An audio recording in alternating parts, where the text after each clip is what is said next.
Shabbat Shalom to everyone. In this week's coming Sedra, Parshat Shoftim, in the fifth Aliyah that we will learn on Shabbat, the Torah reiterates the command to establish cities of refuge, which was for the inadvertent murderer, somebody who's committed manslaughter, they'd murdered somebody by mistake. And the Torah tells us in Parshat Maseh that there were signposts all over the land of Israel for this person.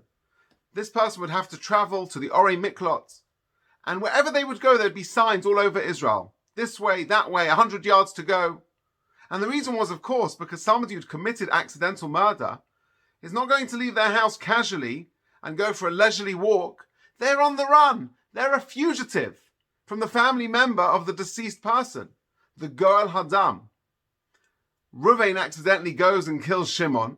Shimon's relative have the right to take revenge, to avenge the murder and kill Reuven. And therefore these signs were a big kindness, because instead of being lost and having to take the risk of asking directions from a stranger, which could well be the pursuer, they were able to see the signposts. The great sage, the Chovetz Chaim, asks an additional question. If there was such good signage system, surely they could have put up other signs as well. They could have said 100 miles to Jerusalem, because of course we know that 3 times a year, all Jewish males had an obligation to go to Jerusalem.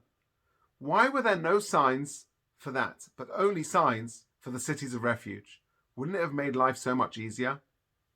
You know, a study was done that actually tells us something fascinating. With the rise of Google Maps, Waze, GPS systems, they've saved over $12 billion annually in petrol, because people are no longer taking the wrong way. They're not getting lost as much as they used to. You all remember the old A to Zs? That doesn't happen anymore. But there is a price that's being paid, because no longer people are doing kindness for each other.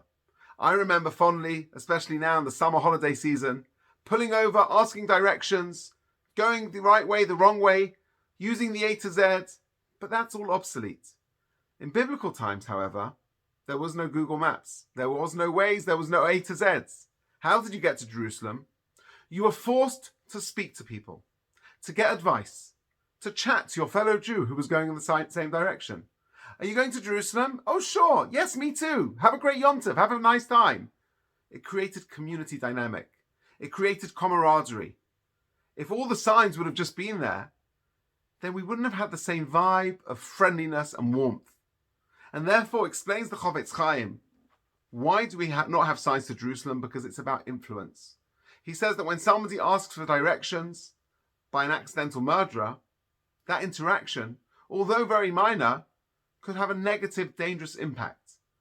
But when you ask directions from somebody going to do the great mitzvah of being Ola L'Regel, of going up to Jerusalem for the foot festivals, that makes a significant impact on you. You're meeting a fellow Jew, somebody who's doing a mitzvah, somebody who's doing something special, being Ola L'Regel, and that positive act has an influence, and that interaction has a lasting effect. And therefore, the Torah recognizes the value of community, of camaraderie, and positive influence. And I think it's fair to say, as we all go through life, we all have different people who give us road signs. Our friends, our family, our loved ones, our community. And we are very blessed to be surrounded by an amazing community of incredible individuals. So as we get close to the High Holy Days, make sure to get direction and to be influenced from those positive people in your life. Wishing you all Shabbat Shalom.